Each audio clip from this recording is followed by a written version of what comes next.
Welcome to Time News Studios.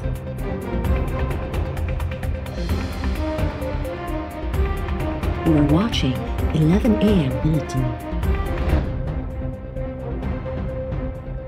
सेहत बाबत वज़ीर आज़म जे ख़ुसूसी मुआविन कोरोना जा केसिस वधण सबब ईद उल अज़हा ते पाबंदियुनि जो इशारो ॾेई छॾियो।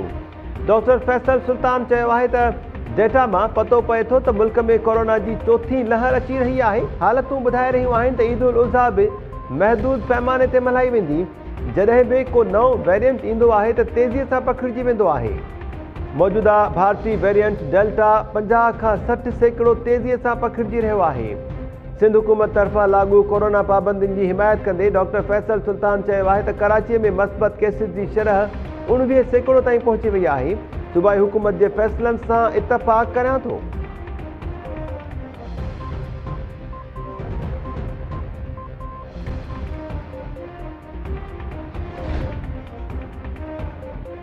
सेनेट में अपोजिशन लीडर यूसुफ रज़ा गिलानी जी सेनेटर तौर चूंड कलदम करार ॾियण लाइ दरख़्वास्त ते ॿुधणी। इलेक्शन कमीशन में रिटायर्ड जस्टिस अल्ताफ़ इब्राहिम कुरैशी जी सरबराही में 3 रुकनी कमेटी तरफ़ां PTI अॻवाननि जी दरख़्वास्त ते ॿुधणी जारी।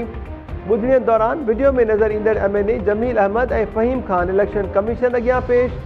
दरख़्वास्त गुज़ार मलिका बुखारी, आलिया हमज़ा ऐं PTI जा वकील बि पेश थिया।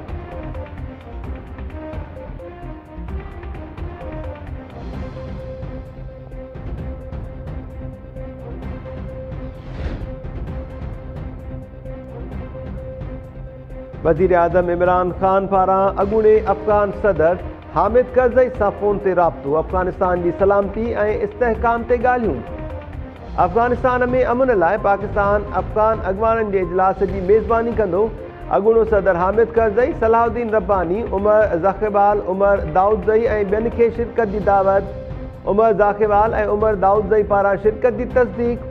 वज़ीर आज़म अॼु उज़्बेकिस्तान में एशियाई मुल्कनि जी कॉन्फ्रेंस में शिरकत जे लाइ 2 ॾींहनि जे दौरे ते ताशकंद पहुचंदो।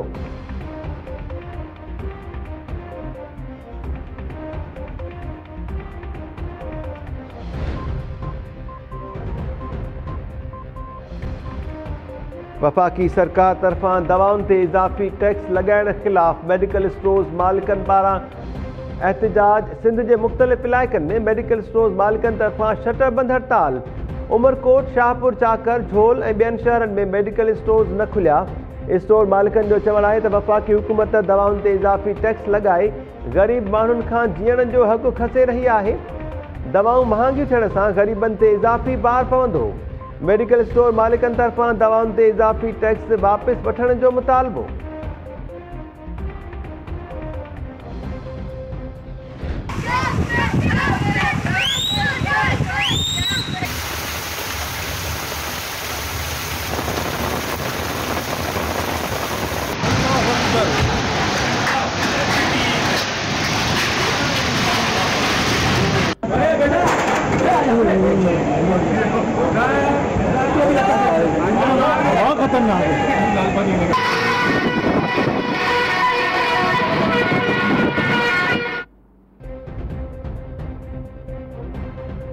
सिंध जी राजधानी कराची समेत सूबे जे मुख़्तलिफ़ इलाइक़नि में वसकारो। मौसम ख़ुशगवार थी वई।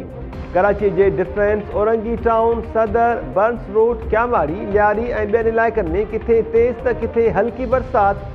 काज़ी अहमद, बांधी ऐं शाहपुर चाकर में वसकारे खां पोइ गर्मीअ जो ज़ोर टुटी वियो।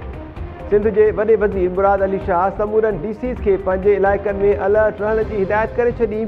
बलोचिस्तान में बरसात बाद ॿोॾि जहिड़ी सूरतहाल। सिब्बी ऐं नसीराबाद में नदी नालनि खे घारा पवण सबबि केतिराई ॻोठ पाणी हेठि अची विया।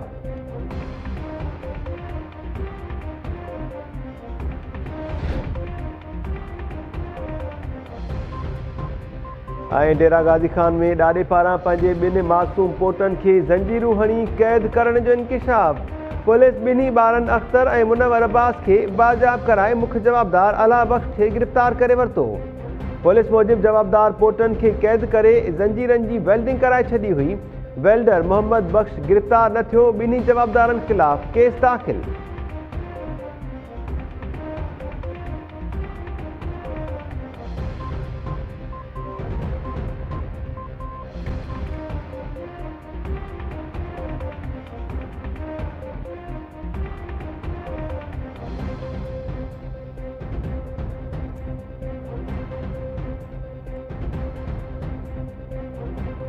अस्सलाम वालेकुम नाज़रीन, टाइम न्यूज़ में अवां खे भली कार चऊं था। मां आहियां महताब अली नूर। हेडलाइंस हवा ॾिठियूं, बुलेटिन सां गॾु हाज़िर थियूं था शॉर्ट ब्रेक खां पोइ।